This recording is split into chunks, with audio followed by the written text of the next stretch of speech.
Hello guys, this is chapter 3 and it's called What Happened, and it is in Hisoka's point of view.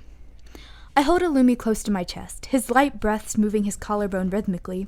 The both of us had changed and decided to stay on the couch for majority of the day. Considering my love's restless night, I knew he would be worn out and willing. Breakfast? I questioned, twirling a piece of his raven black hair around my finger. He nods into my shoulder and slowly starts to move off of me. I stand up, shifting my weight back and forth before walking into the kitchen. Black marble countertops and black appliances come into view. Omelet? Pulling a pan out of one of the cabinets, I ask. Oh my lord, sorry guys. Illumi looks towards me with his beautiful eyes and nods. As soon as I have my reply, I get to work, grabbing the egg carton out of the fridge before briskly greasing the pan. I crack the eggs and move them around to cover everything. As soon as his meal is ready, I plate it and bring it over. Here you are. I give a small smile while holding out the food. Thanks, he mumbles while taking it from me. I go back to turn off the appliances, neglecting to cook myself anything. As I return to the couch, I sit down beside my love. Hey, I mumble quietly, resting my hand on his thigh. The assassin turns his head, black hair following suit. Soka, the contracted. Illumi's words seem to fall short as his eyes stare off in distress.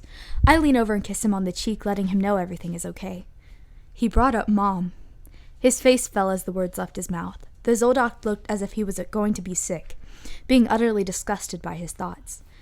That disgrace of a human. Illumi's voice grows in volume as he speaks. She's the reason I'm like this.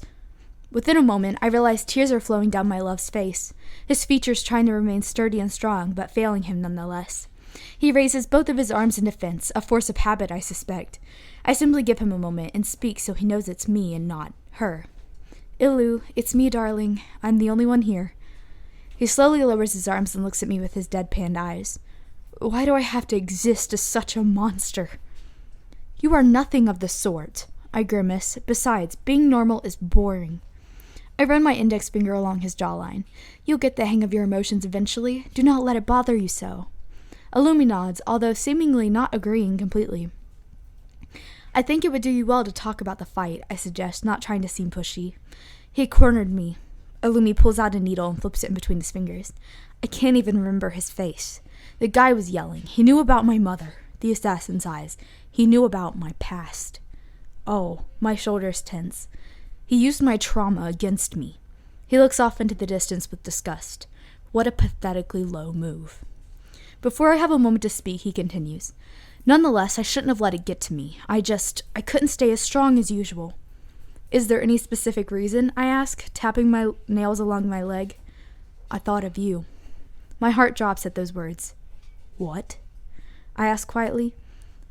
He takes a moment before continuing. I thought about how much you care for me and how ridiculously horrible I was treated before. In a moment, a fire lights behind those eyes of his. Why couldn't they just love me? I was their child. They chose to have me and raise me as a machine. Illumi glares. No one deserves that. So why?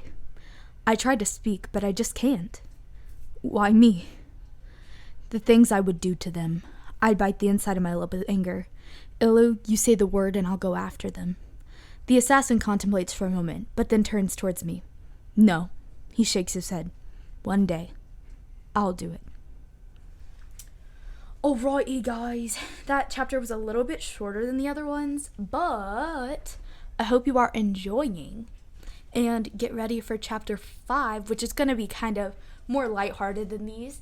I'm sorry it has been such a, sad start, but thank you so much for listening, and I hope you have a great day.